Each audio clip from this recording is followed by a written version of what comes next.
So again, welcome to McNeill's network meeting. It's wonderful to see you all. My name is Mariana, and I'm the Assistant Director of Programs here at McNeill. I would like to acknowledge some of my colleagues who are joining us here today. We have Kathy, Tiffany, Rudy, and I believe Tom has also joined us. As we get started, again, I would like to remind you to just put in the chat, what are you hopeful for in 2022? I'm gonna look at the chat. So I see to be able to go back to in-person classes. Oh, the responses are coming in rapidly. I'm looking for more skills-oriented English training. Wonderful. Thank you so much for sharing that with us.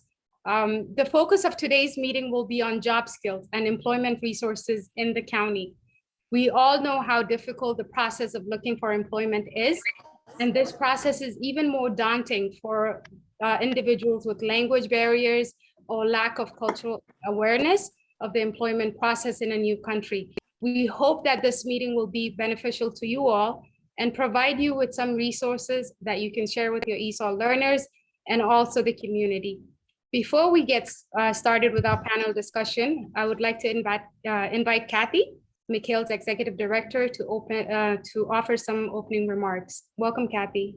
Thank you, Halima. This looks like it's going to be a fantastic session, and it's so nice to see so many of you, and just big virtual hugs. I look forward to seeing many of you in person. My hope for 2022 is many more in-person learning opportunities, meet and greet opportunities, just being in person, because I've started doing it, and boy, is it a different energy level, and I miss that. So it's nice to see you all. So I think this is a really important meeting. Just as a quick background, probably about 8 years ago, members of the coalition, program managers, some instructors, some of you might have been involved in this. I see Shari Wadi's on the phone, and I think she certainly was. There was a recognition that for English I'm going to work on my computer. There were English language instructors who needed more information about how and where to refer their learners to whatever work preparations they needed, whether it was help with a resume, interviewing, just connections to job leads. And at that time in the county, nothing existed that was kind of a repository. And our coalition put together what I call the ginormous spreadsheet, which listed probably over 100 programs, opportunities, where they were located, how many learners they served, whether there was a cost, what level of English did they need to be successful with that program. And that was the start of something, which now I think is being made into a more robust database, and kind of we're getting the pieces connected with Worksource Montgomery as it's grown through its changes. So I'm just really excited because there is such a link between English abilities and abilities to get employment that people want and need. And we know right now with economic recovery, how important it is and how basic it is. So I think it's going to be a robust discussion. I'm really glad to see all of you. And for those of you who don't know, you haven't seen, we are starting to celebrate our 15th anniversary year. Please watch out for many, many events and things related to that. For those of you who know and love the spelling bee, put May 4th on your calendar, because we're bringing it back and it will be really fun. So, so thank you. Please be in touch with me or any of our other staff.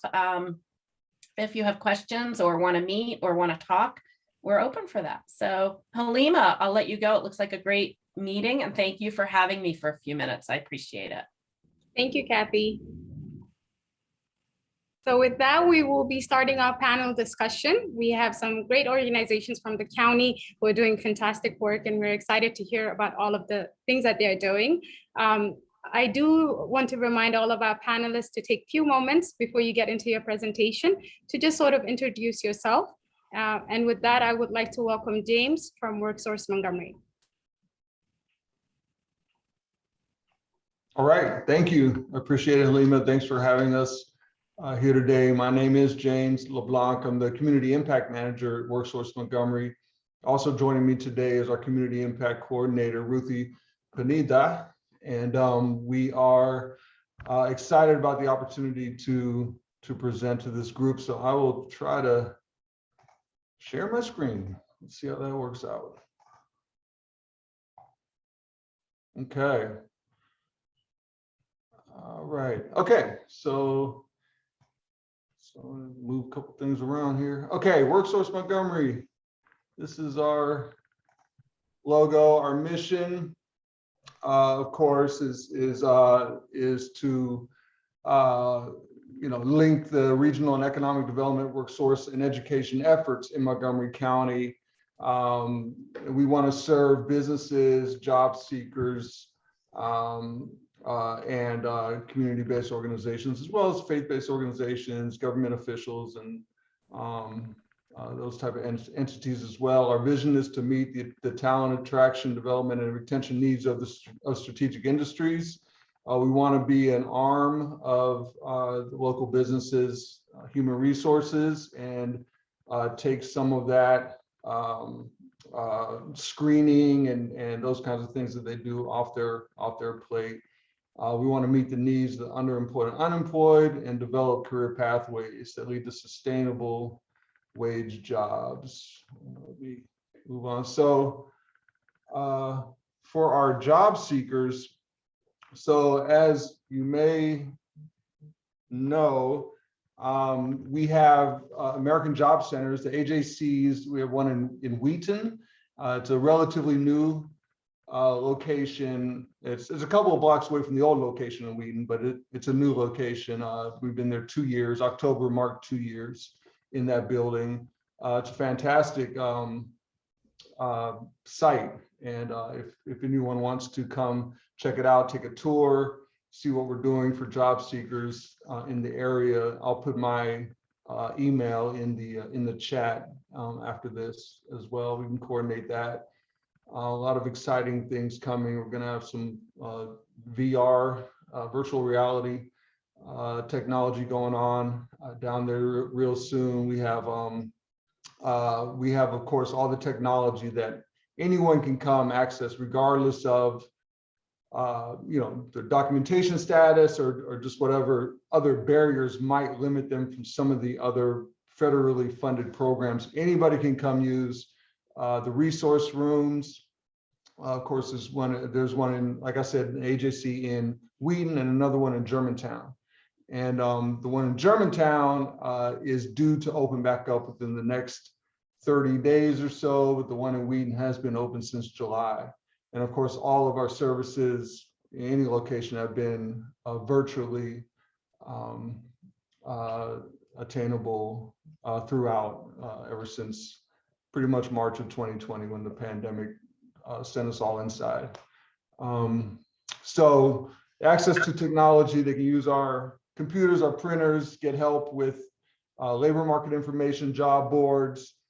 They can access, any Montgomery County resident can access our workshops that we have and assessments and job and career fairs.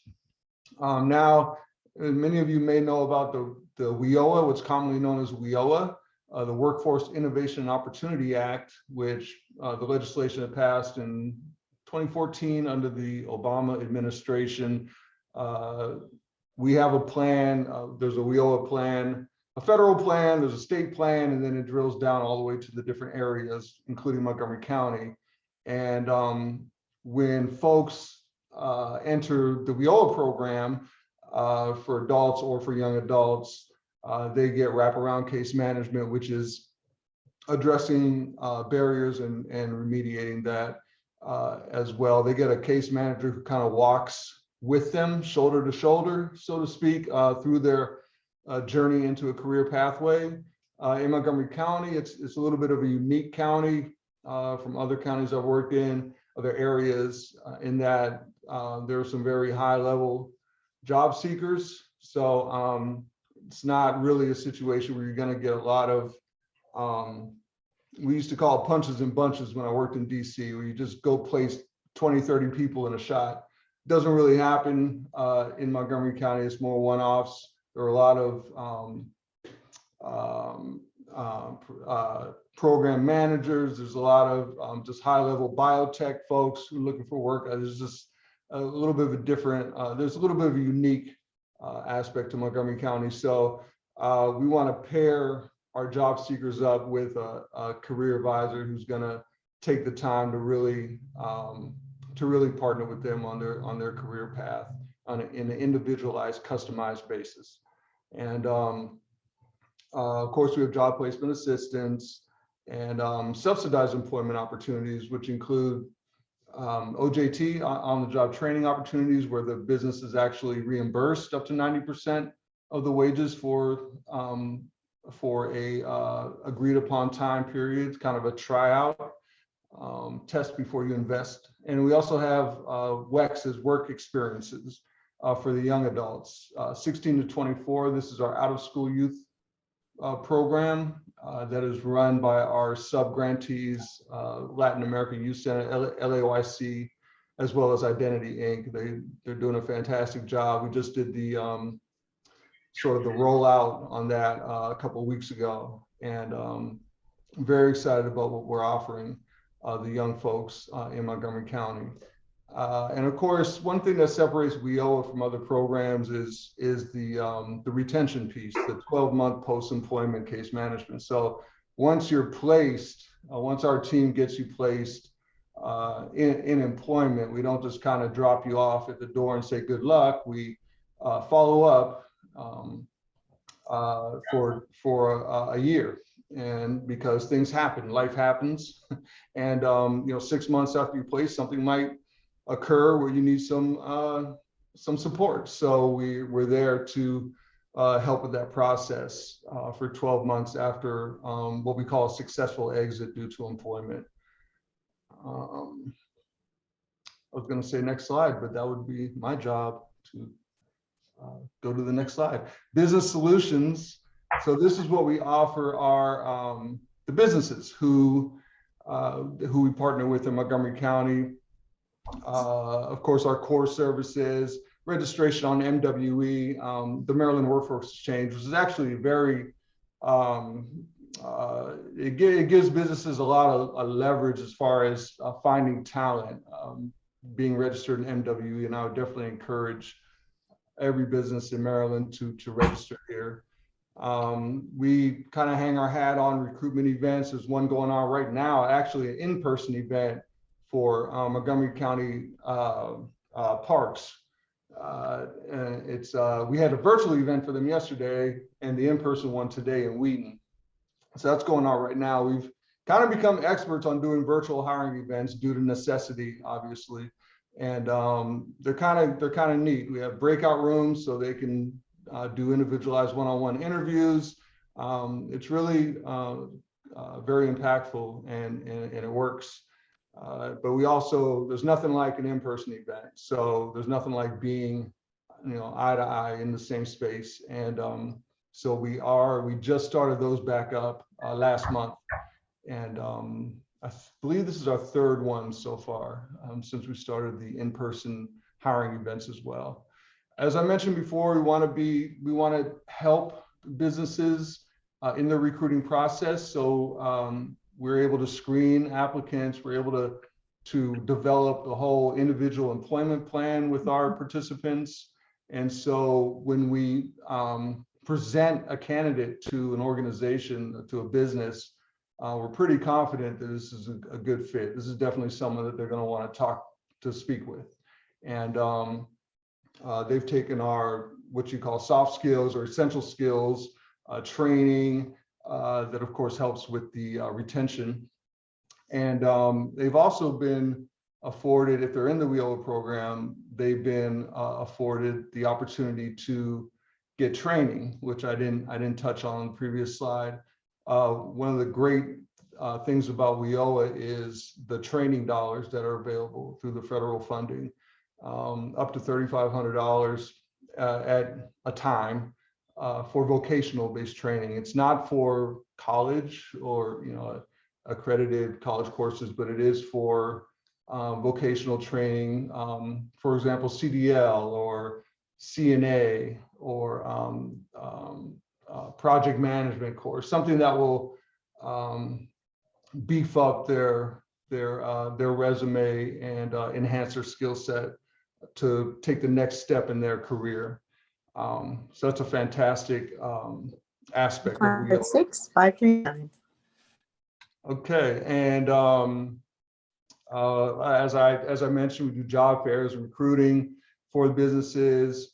And on the right-hand side here, the training subsidies, which is very exciting. I mentioned the on-the-job training, which we offer to businesses, provided they have a bona fide opportunity at the end of the rainbow, so to speak, so that they're able to try out candidates before they actually hire them permanently. They are given up to 90% reimbursement of their wages for an agreed upon time, and we draw up a contract, and our participants go to work. And then we also do cohort training for Worksource Montgomery job seekers. We've recently started, well, that's actually last year, June of 2020, we started the Biotech boot camps, which is a very exciting effort in partnership with Montgomery College. And we have participants going, learning biotech, the biotech industry, and going to work with some of our partners in that industry. That's another sort of unique aspect of Montgomery County, where one of the high growth, high demand industries is biotech. We also do cohorts for project management, and recently we had a cohort for CNAs. So if we get enough job seekers who are interested in the same industry, we always try to develop a cohort. One reason, obviously, is cost reduction. To the training provider will definitely give us a break on cost if we send 10 or more participants as opposed to one at a time. And also there's a lot of peer support there when you go through a cohort. I've seen it in the project management cohorts where they form study groups, and I don't know if anybody's gotten their PMP, but there's a lot to remember and a lot to study in order to pass that credential. So they give themselves a lot of peer support when they go through these cohorts as well. So that's a positive aspect of that. Special initiatives, and this is my second to last slide. Very excited about all of these. The Reentry Program, we just kicked that off. Labor Secretary Walsh came down for that, and senators, and it's a big deal.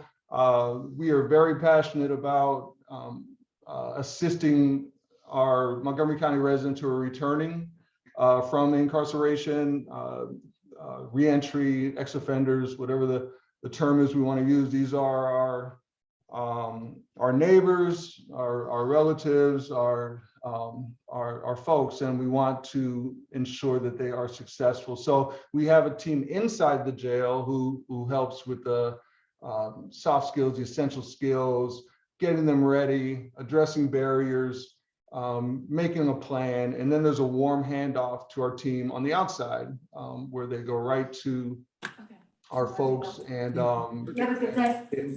begin. Yeah, no, and thank you for everything. Begin to walk that plan out and to see success. So very, very excited about the Reentry Program.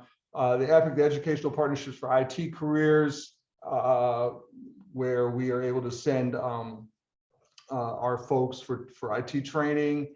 Me and Ruthie and I are very excited about number 3, the Mobile Job Center, which is an actual, it's a mobile job center. It's an actual bus about the size of an ambulance, and it's being built now. There are some supply chain delays, so we're looking at spring probably for this, but it will have 6 workstations that folks can go in and use. It'll also have an outside monitor and PA system, and this is this is extremely important for us because we want to go and take our services out into the community, especially those underserved areas where folks aren't.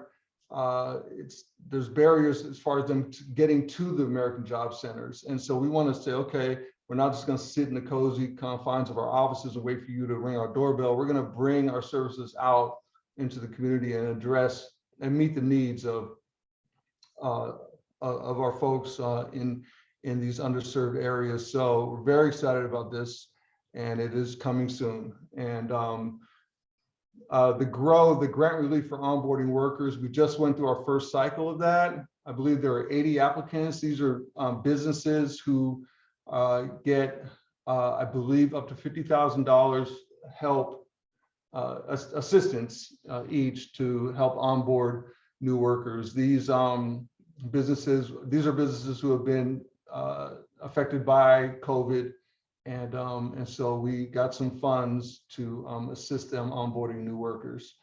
And COVID-19 recovery trainings, that's sort of a blanket category for anything that's not WIOA, basically, anything that's not federally funded. We did get some ARPA money, to American Rescue Plan Act, and so these funds don't have as many restrictions. WIOA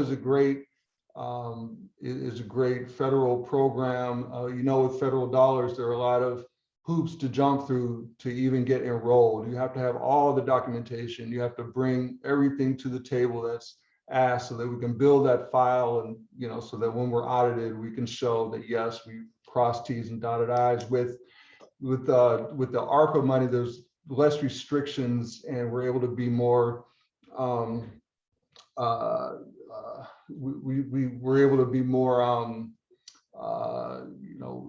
imaginative about how we're using these funds, and able to customize trainings and efforts based on the needs of the individual customers. Sorry. And the workforce, sorry, there's something in the way here. This is, well, it's workforce and food plus food partnerships. And this is, for example, to explain what this is, we have an American Jobs Center in Germantown, as I mentioned before. There's also the Upcounty Resource Hub, housed in the exact same building. So once we are back open up there, we'll be able to literally walk our job seekers over from whoever they're speaking to the resource hub, where they can get food if they're going through food insecurities. There are other resources they can get as well there. As you all know, with the resource hubs. We also have a partnership with the Mid-County Hub. Actually, Ruthie and I were just there yesterday helping with the food distribution there. And so we get, it's like a mutual referral. We refer people there, and they refer job seekers to us.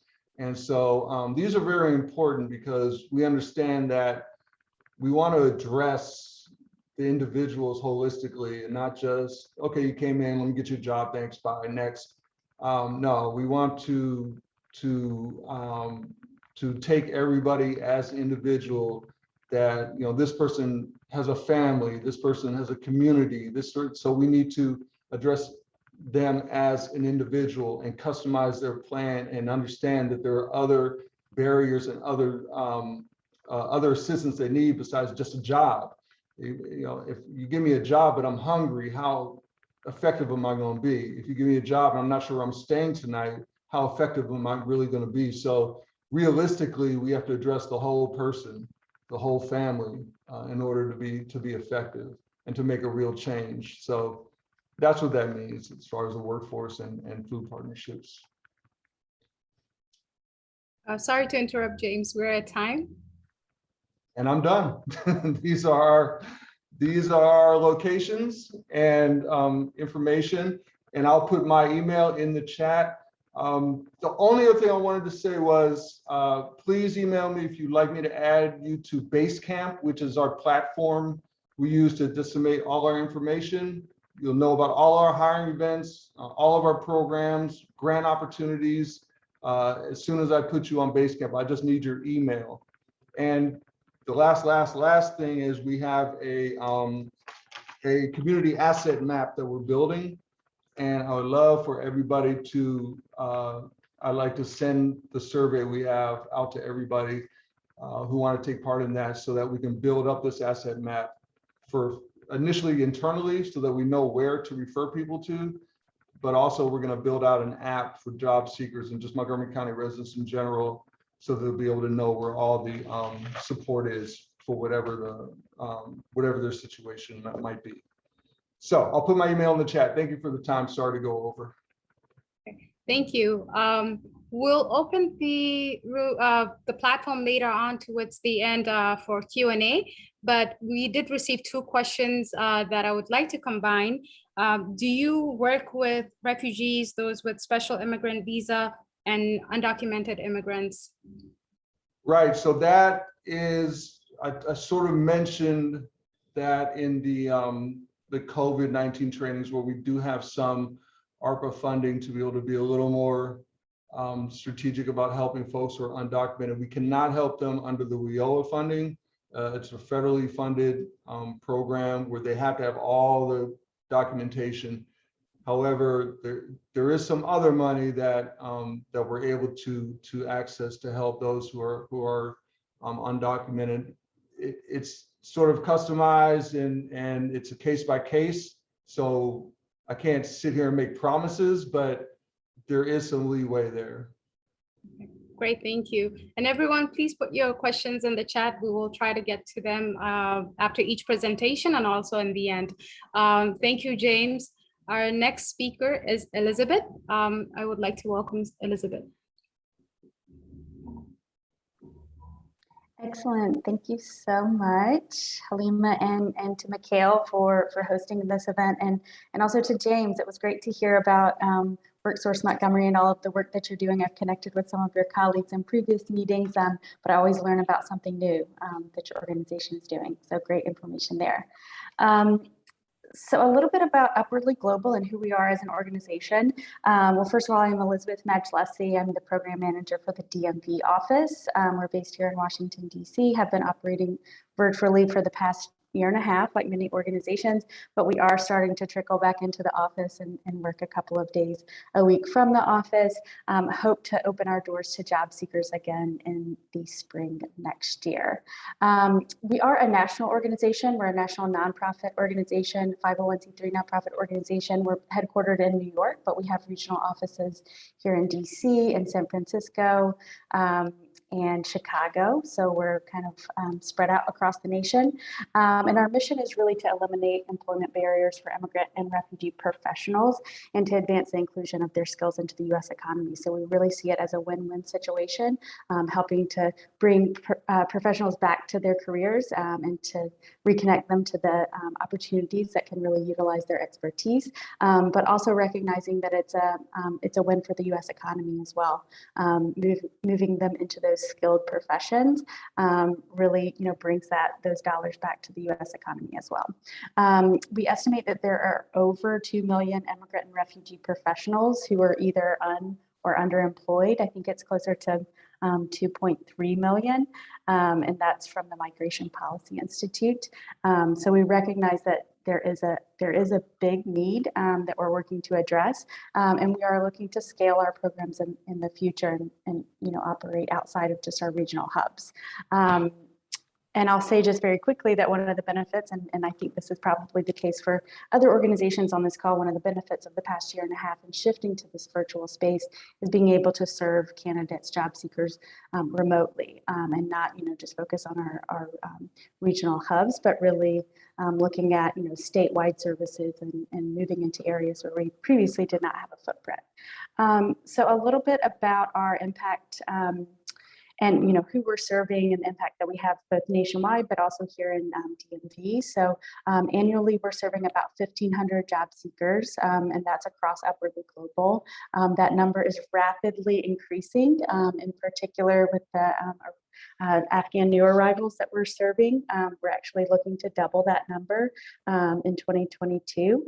Have already seen our applications over triple here in the DC area in particular, and also in our New York office. So looking at 2021, our numbers are really skyrocketing. In the DMV thus far in 2021, we've served about 350 or over 350 job seekers. We recognize that in Maryland, in the state of Maryland, there are over 250,000 college-educated refugees and asylees and immigrants throughout the state, and estimate that there are about a quarter of these who are or underemployed. So the need is great. We're proud of the work that we've done so far, but also recognize the need to scale up our work and reach more candidates who are eligible for our services. Average starting salary of an upflow job seeker in the DMV is about $64,000. Obviously, we see candidates, job seekers connecting with opportunities that are way above that and some below, but that's a typical starting salary for job seekers that place through our program. So I'm going to spend just a few minutes talking about eligibility requirements. So we do serve a very specific population. We do have eligibility requirements around who we can serve. A lot of these are related to how we're funded, but others are related to our model of service. So first of all, visa status must have a green card or humanitarian visa, must be fully work authorized. And a big piece of that is, as we're presenting candidates to our employer network, oftentimes that is, a top requirement. So being able to highlight that very clearly on our job seekers resume that candidates do not require sponsorship, they're fully work authorized, can really help set them apart. Other requirements, we do require a bachelor's degree or equivalent from job seekers' home country. Oftentimes our job seekers are coming to us with an advanced degree or multiple advanced degrees, but we do have that baseline requirement of at least a bachelor's degree. I will say, and I'm excited about this change, that we are starting to be a bit more flexible for candidates who are in demand fields like the tech sector, where they may have a certification or maybe knowledgeable in a particular skill. And that sort of, trumps the traditional bachelor's degree. We hope to continue to increase those flexibilities and who we can accept. So just a note on that requirement, that in particular, if there's a job seeker who has a certification in an in-demand field like tech, they may also be eligible. They must have lived in the United States for 7 years or less. Again, this is sort of a big win for us that we've been able to be more flexible on this. It was previously 5 years or less, but we recognize that there are a lot of barriers that immigrants and refugees will go through in those initial years in the United States, particularly in resettling or going through, multiple relocations. So we were able to extend that to 7 years. The previous 5-year requirement was largely due to requirements from funders, particularly federal funders. We do have a language requirement, and we do ask that our job seekers at least speak an intermediate to advanced level of English. We do screen for that with an external partner. We use EF testing for that and require a minimum score of 40. So if any organizations on this call are using the CASAS test to screen or test for language level, that's about a 200. Or is a 200 on the CASAS scale. So 40 using EF or 200 level on CASAS. Anyone who is not fully eligible for our services, we do have a free public portal of job resources. So I'm going to share that. I'll drop some of these links in the chat, but making sure that we are accessible and able to provide services to anyone who comes to us, even if they're not eligible for our full suite of resources. A few things that we have shifted in the past couple of years. First of all, aligning to the labor market and really focusing on 5 what we call communities of practice. So this was a big change over the past couple of years where we really started looking at, well, what are the top fields? What are the high, in-demand markets that we can really push our job seekers to finding alignment within these fields, using their level of education, their expertise, their their experience from their home country and really finding a relevant job in one of these fields. So healthcare, IT, business operations, that also includes things like HR, marketing, sales, that's kind of in that community of practice, finance and accounting, and then architecture and engineering. We do still take job seekers who are sort of outside of these communities of practice or these industries. So we do take job seekers who are in education or legal services, but we found that over 90% of our placements are coming from placements in these industries, these 5 industries. So a little bit more about how Upwardly Global works. We do offer one-on-one job coaching and skilling, and I'll talk a little bit more about the skilling and reskilling and upskilling program and how we offer those opportunities to our job seekers through partnerships. But the one-on-one coaching is high touch. It's a very high touch program in terms of not just the direct services that they get from their job coaches, but also through volunteer mentors. We have about an 18-month life cycle of a job seeker at Upwardly Global. We do have some job seekers who have been with us for a longer period of time than that, particularly if they're reskilling, kind of shifting careers, or if they're in a particularly challenging field to crack or relicense into, like the healthcare field. It might take a bit longer there. But in general, we're looking at about an 18-month life cycle. Some job seekers come to us and place within a couple of months. We've actually been seeing a lot of that with recent SIV holders who are coming with a high level of experience, a very high level of English, already have some connections. And so we've seen a lot of job seekers placing very quickly. We also offer essentially capacity building training through a program called Jobversity. So we offer practitioner learning pathways and really train the trainer courses through Jobversity. I can share more about that program. And then again, the public platform that anyone can access from our website. I'll talk very briefly about our reskilling and upskilling opportunities and what's available to our job seekers for free once they are accepted into the program. So they can access any of these training or certification programs for free. So through Coursera, Udemy, Salesforce Trailhead, Project Management Institute. We also have external funding sources that will cover external training opportunities if they're taking classes at a college or university, or they've identified, a certification that would be beneficial to them in their career here in the United States, or if they're shifting careers and need that extra certification, we do have additional funding that can cover some of those costs. But through our partnerships with Microsoft, Udemy, Coursera, Splunk, I'll say Udemy has been one of the most popular programs that we've seen job seekers connect with and really get that hands-on training. We're also working with a network of over 50 employers. It's great to, train up our job seekers and make sure that they have the credentials and, have those skills under the belt. But we also want to make sure that we have pipelines to direct hiring from employer networks so that we have somewhere to send our job seekers when they're ready for that first professional job here in the United States. So we're building up not just our talent referral pipelines with employer partners, but we're also looking at, are there inclusive hiring practices at our employer networks, offering our employer partners DEI training and making sure that there aren't sort of biases taking place in the HR department and kind of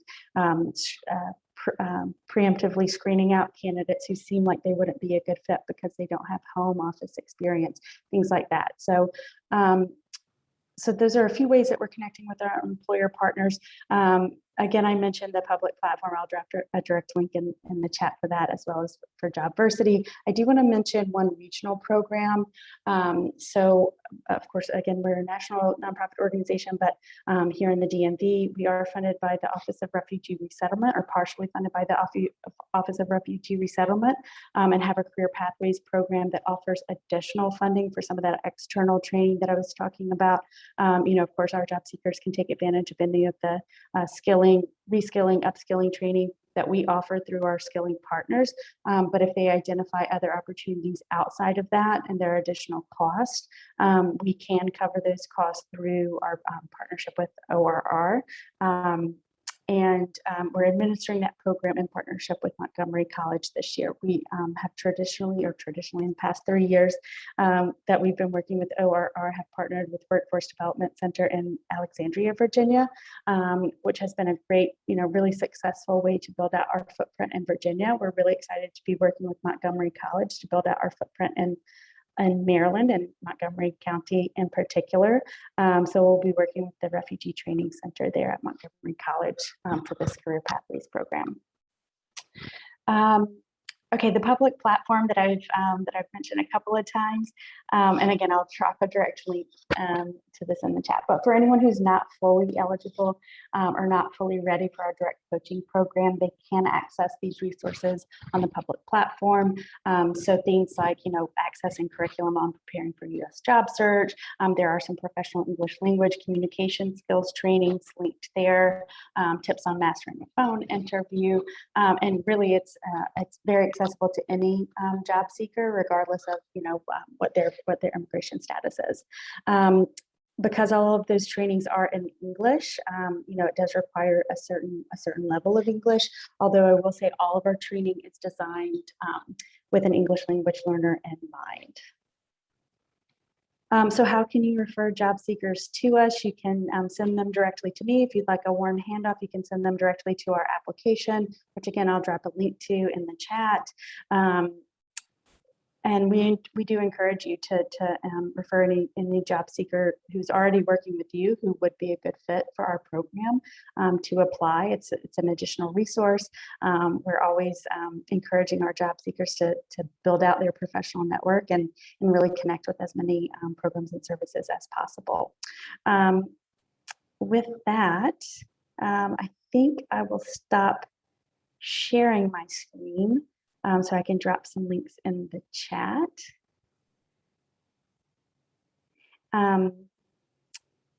Stop my share. Thank you, Elizabeth. We do have, we had 2 questions in the chat. You did answer one in your presentation. The other one is, are your services free? Our services are free. Our services are 100% free. Yes. Great, thank you.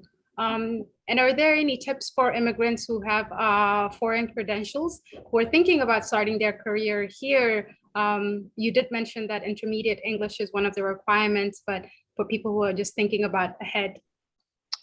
Sure. Yeah. So I can also share that we also have a partnership with World Education Services. So if anyone is looking for, having their credentials verified, we're able to provide some of those services to approved job seekers. So that's another benefit of being a job seeker within Upwardly Global, is accessing some of those services through WES. That's another partnership.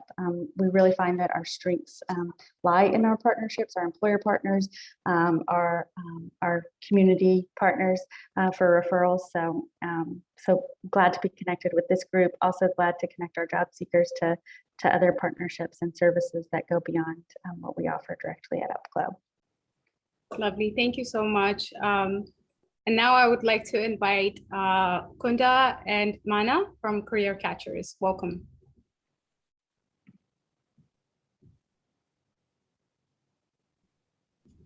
Thank you very much, everybody, for being here today, and Halima for inviting us. We appreciate that.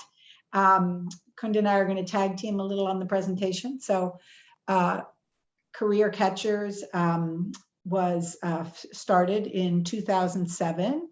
As a way to help low-income job seekers level the playing field, if you will.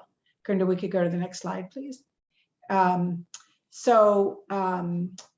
COVID-19 hit, like everybody, we were like, oh my gosh, what's going to happen? And we found that because we had always worked with our clients in a way that was best for them, that switching to virtual wasn't really a problem. Clients were used to us calling and doing sessions on the phone or providing resources through email or But we also realized that we needed to reach out more than we had in the past. So as we did that, what we saw was that in 2020, we increased the number of clients served by like 60%, as people were really scrambling what to do. They had to file unemployment claims. They had to do different things like that. So we were able to seamlessly switch all of our services. We expanded our services. And one of the things that, if you don't currently get it, you might want to get on our mailing list for our weekly curated email blast, where we tell people about employers who are currently hiring, ones that we either have relationships with or have reached out to us looking for people. We help people with classes that they can take, help them find scholarships, things like that. So it's really a very useful email blast, and that could go to anybody who's interested. So I would suggest you reach out and look at that. And on the next slide, we talk about sort of our mission. As you can see, we started in 2007, the graph shows, and we gradually increased our number of clients served. This year's not over yet, so we'll probably be close to what we were in 2020. But our mission is to provide individualized employment and job skills counseling so that people have a stable employment. We help them and encourage them to increase their workplace skills by taking training programs. And we also realize that many of the people who come to us for help really do need some self-esteem and empowerment. So we work, those are two things that we work on all the time with our clients, is self-esteem and empowerment. And our goal is to help clients out of poverty. So, you know, somebody might get a job today, but it's still not the job that's going to take them out of poverty. So we would work with them to get more skills, to go get a promotion, to go get a better job. So we're serving all the underserved and unemployed residents in Montgomery County. We have served 2,800 people since we have begun in 2007. And the clients who we serve really are who would be considered, you know, the disadvantaged.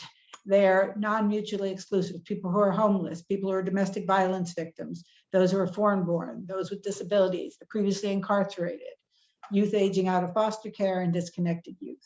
90% of our clients are from Montgomery County, and 76, sometimes closer to 80% are women, 59% are African-American, although if you look at all of BIPOC, the number is closer to 80%. 52% are between the ages of 30 and 49, and over half of them are born outside the US.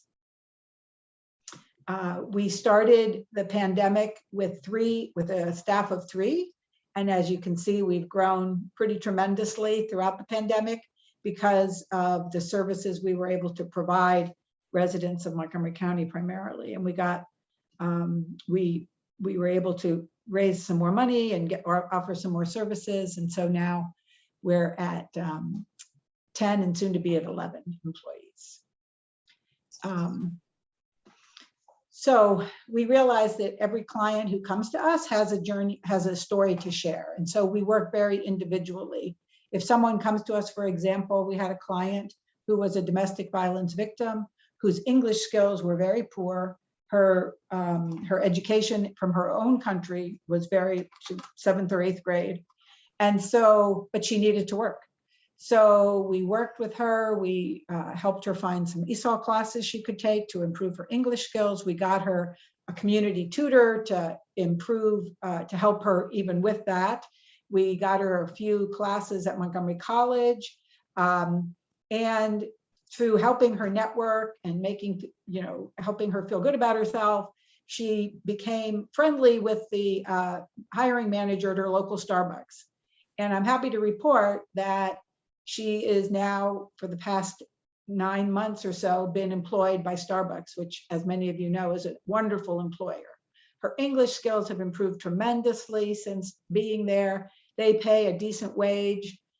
We were able to help her figure out her childcare issues, her transportation issues. And so, you know, she's not an atypical client. Many clients coming to us have, you know, all those barriers, and we try to address them one by one to help them find employment.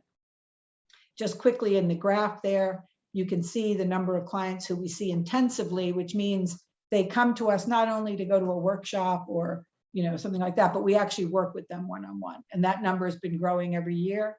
And during the pandemic, while people were unemployed and hopefully collecting unemployment benefits or getting cash assistance in other ways, we were stressing that they should try to find some training, which would improve their skills. So you can see that in 2019, about 140 clients did that. Already year to date, we've helped more than 230 clients improve their workplace skills. And with that, I'll turn it over to Kunda, who will describe how we provide the services we do. Thank you, Mona. I just want to ask a question. My computer is kind of messing up. So are you seeing this screen where it's just the slides? Yes. Okay. My computer was just playing tricks on me here. Okay. So CareerCatchers. So we provide one-on-one career counseling. And one of the things that we really take pride on is really trying to get to know our clients. And how do we do that? So one of the things that we do is we sit with our clients, we create a employment plan. Now, in creating this plan, how do we get to actually create this plan? So we're talking about identifying what are the short-term goals, what are their long-term goals, what are the things that they are really want to do with their lives. So when a client sits with a counselor, they're going to talk about what are their interests. Do they need to improve on their educational goals? Do they need to improve on their skills? As Mona mentioned, this past year, especially during COVID, we realized that a lot of clients needed to, improve on their skills. What are some of those skills? Their computer skills.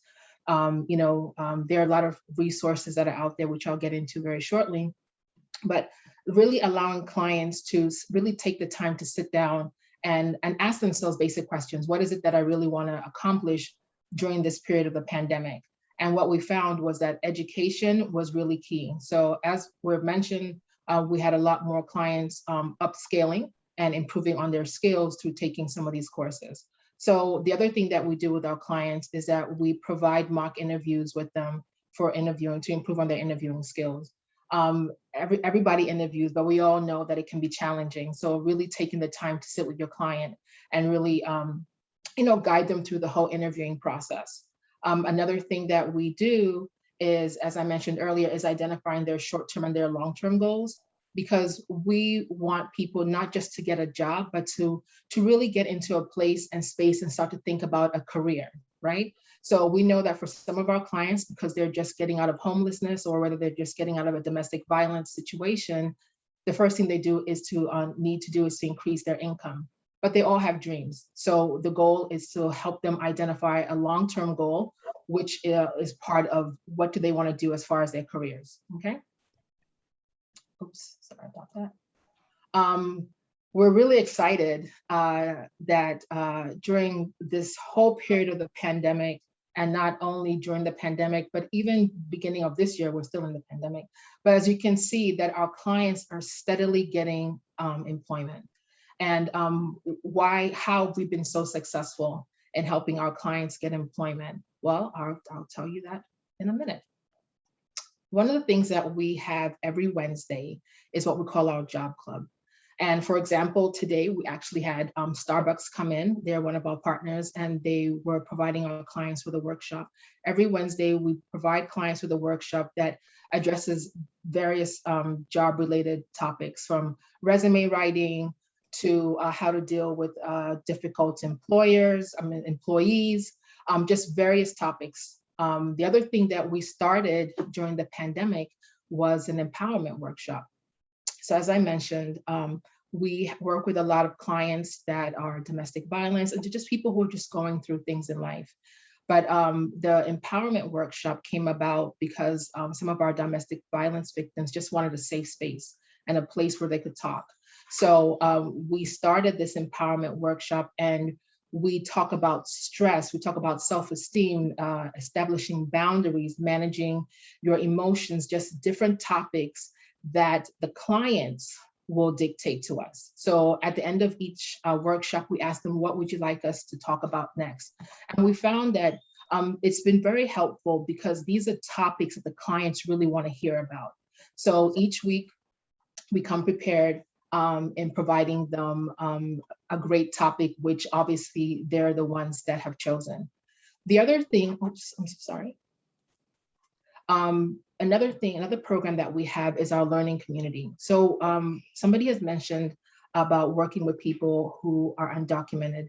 CareerCatchers, we work with everybody. And one of the things that we found was that not only were we kind of struggling with trying to find the best resources, but we also had some of our colleagues who we work with through the city of Gaithersburg, some of our other partners, our vocational partners. So we came together, and every month, well, in fact, this Friday we're coming together and we sit and we talk about the challenges, resources, just a way for all of us to kind of get together and to learn. So our learning community right now, we've started this a while ago, but most recently we've been focusing on how can we help support individuals that are undocumented. They are in our community and they need resources. So collectively, it's CareerCatchers. We're working with Spanish Catholic Charities. We're working with our colleagues from Interfaith Works and Casa de Maryland, but we're just all coming together and just trying to figure out how we can best support not only the clients, but also as practitioners, how can we help support each other? Another program that we have is our volunteer program. And I'm really excited about how this program has grown over the years because again, during the pandemic, we've been able to get some really qualified volunteers that are eager to help clients. So we have one of our volunteers that has created a bookkeeping course that she teaches with us.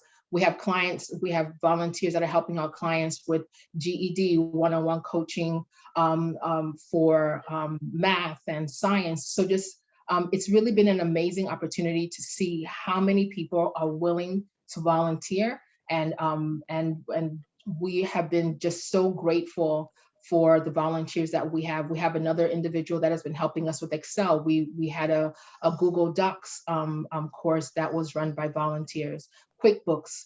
And the volunteers have really helped because when we tried doing this in person, it wasn't really very successful because people had to travel, to our offices and stuff like that. But one of the things that we have really benefited from is the virtual space, our job club empowerment, our clients being able to work with volunteers. The numbers have really gone up because parents don't have to worry about, getting on a bus and traveling to our offices, as I mentioned, looking for childcare. They're doing all of this wonderful stuff from their home. Mana? Thank you, Kunda. Well done. So who do we serve? We basically serve anyone who comes to us asking for services. If someone is covered under one of our grants or contracts, there's no fee for us to provide services to them. But what we find is we don't have unlimited resources in terms of being able to support everyone who comes asking for assistance. So let's say we help someone from the Coalition for the Homeless, Montgomery County Coalition for the Homeless. We helped someone in that program, and then they were happy with our services, so they told their friend, or they told their brother, or they told their mother, and then they call us. Well, because our grants don't cover them, we do have a sliding scale, and we find that we're able to manage that. People pay us a small copay, and we're able to help them. So if you look at our numbers, 70%, 76% are female, 52% are born outside the US. As I mentioned, we work with domestic violence victims, the previously incarcerated, individuals who have been homeless, low-income earners. I think if you look at these numbers and you would juxtapose, poverty in Montgomery County, they would look the same, right? The percentages served. So basically, we're a mirror of who in the county is the most needy and in most need of support and help. We have many stories of people who we helped in 2007 who were just getting out of the homeless system or just getting out of being incarcerated. And I'm thinking of two right now. One was homeless, one was incarcerated. They both have their own businesses. They're flourishing. They've come back to us asking us to help them find employees for their businesses. So, you know, it's come full circle. We help them and now they're helping other clients get work. We maintain relationships with clients really as long as they want to maintain a relationship with us. But we do, for the first 2 years, really try to stay in touch because that's the critical time, right? That's the time where it's hardest. When you first start a job, it's really hard to keep that job. You need someone to help you through that period. And when you're ready for a promotion, we're there to help them again. When they need their resume updated, we're there to help them again. So this is just sort of a snapshot of who we serve. And then the last 2 slides are really showing who our board of directors are. We're always looking for new board members, but so if anyone's interested in talking to me about board membership, we'd love to talk to you. But we have a great board. We have, you know, a CPA who provides our financial support. We have 2 clients who are on our board. Melissa is one of the ones who I mentioned. She started her own business. She's now an 8A contractor or woman-owned contractor for the federal government. Another client is Carlene. So, you know, we're always looking to add our clients to our board and also to our workforce. We've hired one of our clients in this last year when we were hiring new people. And then finally, if you have any other questions, there we are, Mana and Kunda. We're going to make this presentation available. So I know I went through it pretty quickly. I think the bottom line is if you have someone who you think could benefit from our services, reach out and we'll figure out how that would work. You know, whether they would fall under one of our existing grants or whether we would talk about a copay. We're hoping to get some money so that we can offer our services without a copay to more people. So we're waiting on a grant to have that happen. But so if you have any questions, I'm happy to answer them. Thank you, Mana. Uh-huh. We do have some questions in the chat.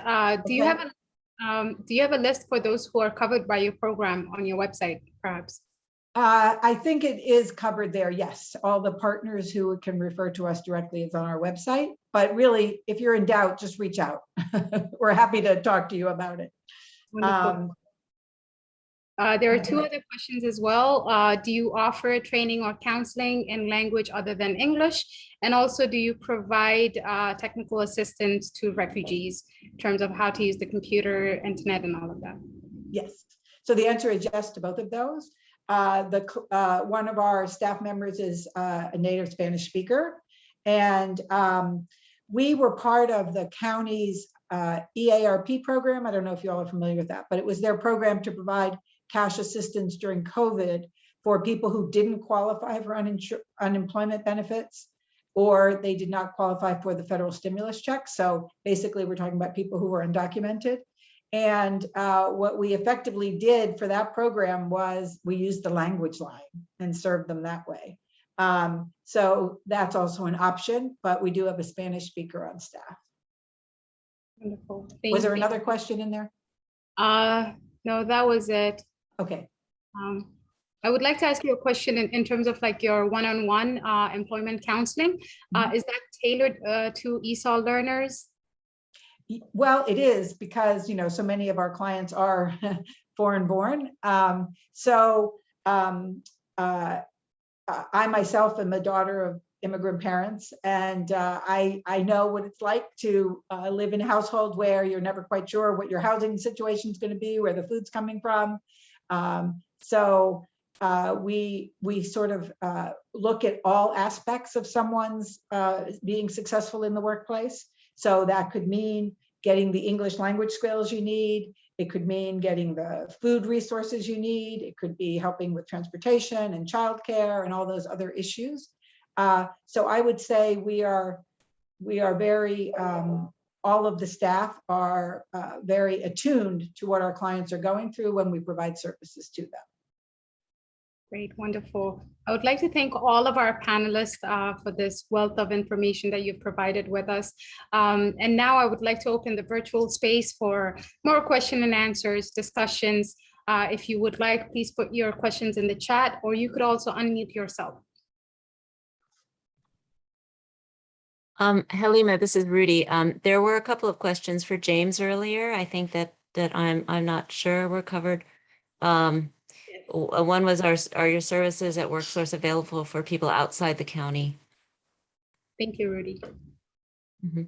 Sorry, no, you have to be a Montgomery County resident to receive our services.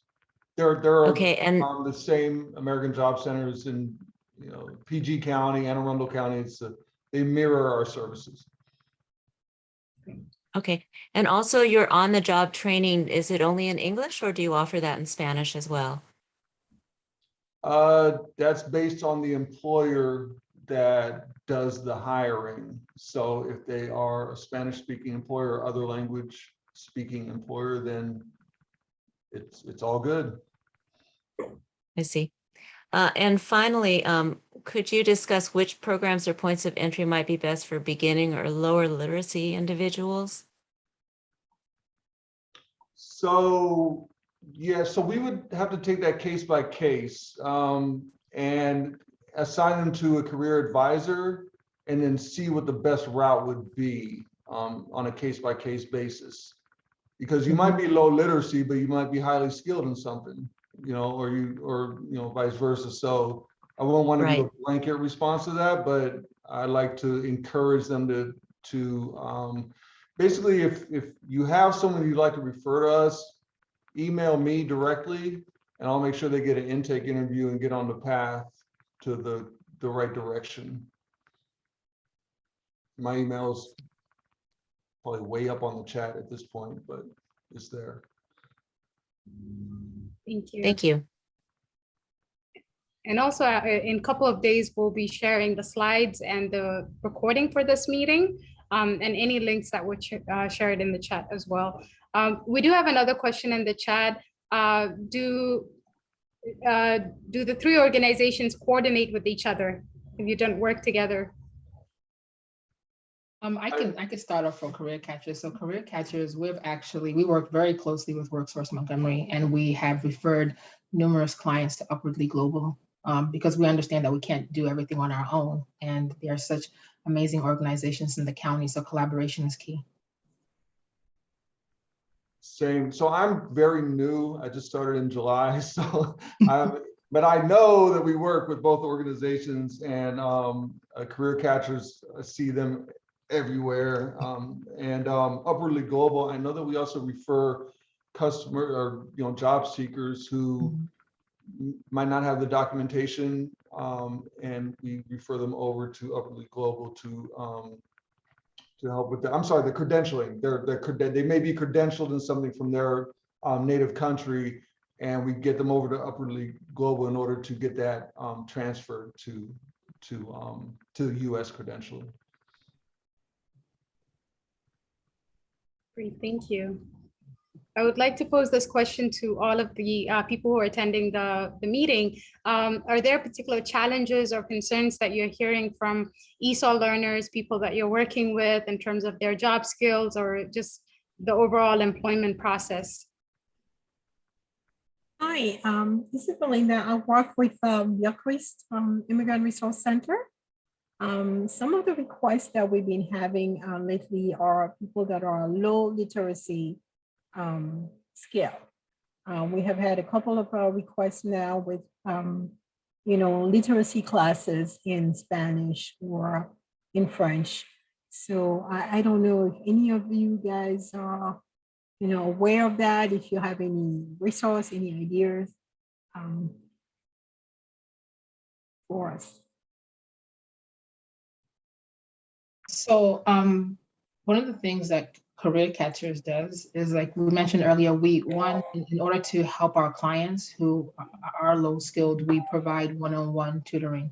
But the other thing that we do is that we partner we're partnered with the Montgomery County Literacy Center, I believe.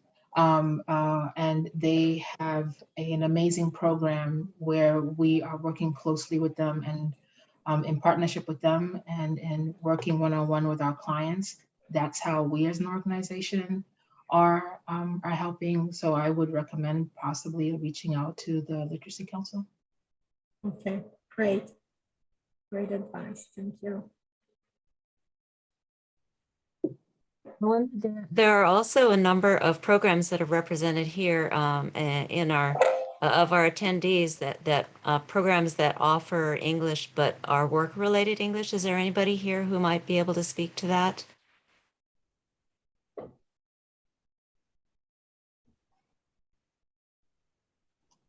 Hi, this is Stacy Fannin from the Briggs Center. We are offering a workforce English class as sort of a trial this year. It happens to be full right now, but the instructor focuses on workplace issues like interviewing and skills and all sorts of fun stuff. So hopefully we will be able to offer this class again.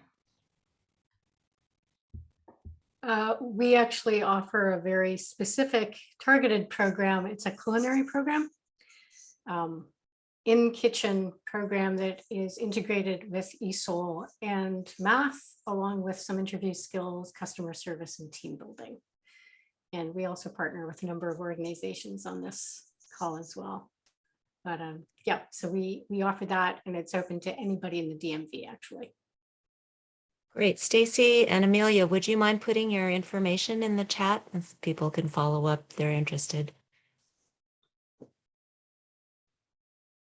Yes, at Identity, we have the youth opportunity centers that work with the youth from 16 to 25 years old. And we have workforce services where we provide them all the workforce support to be training, to be prepared to find a job. I'm going to put also my information in the chat. Thank you. And again, we'll share these resources via email.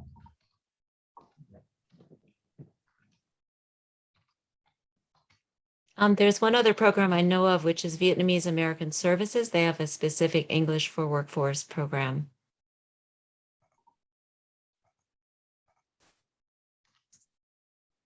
I'm sure that there are others. We used to have a list of all of the organizations that did have workforce related English, but something we have to update.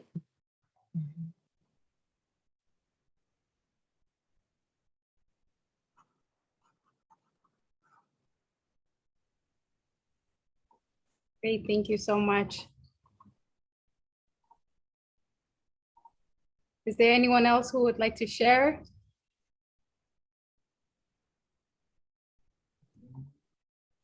Thank you for putting your information in the chat. I just want to make one more plug for the asset map. If I'm hearing a lot of great resources that I didn't know about, and if you could please send me an email so that I can shoot you over the link to get added to the asset map that we're building, it would be very much appreciated. And also, if you want to stay current on everything Worksource is offering, please send me an email. I'll add you to Basecamp as well. We're going to be putting out some grants in the next couple of months as well, workforce development related grants. So that will be put out through Basecamp as well. Wonderful, thank you. I don't see any more questions in the chat. I would like to thank all of our panelists for providing us with all of these great resources. I look forward to receiving your PowerPoint presentations if I don't have it already. I would also like to thank everyone who's attending the meeting today. I would like to invite you to take 2 minutes, if you would, to fill out this survey. Please do complete it.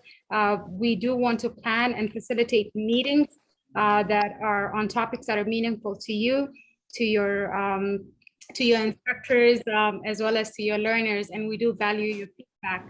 So please do take 2 minutes survey. With that, I would like to thank you again for being here with us today.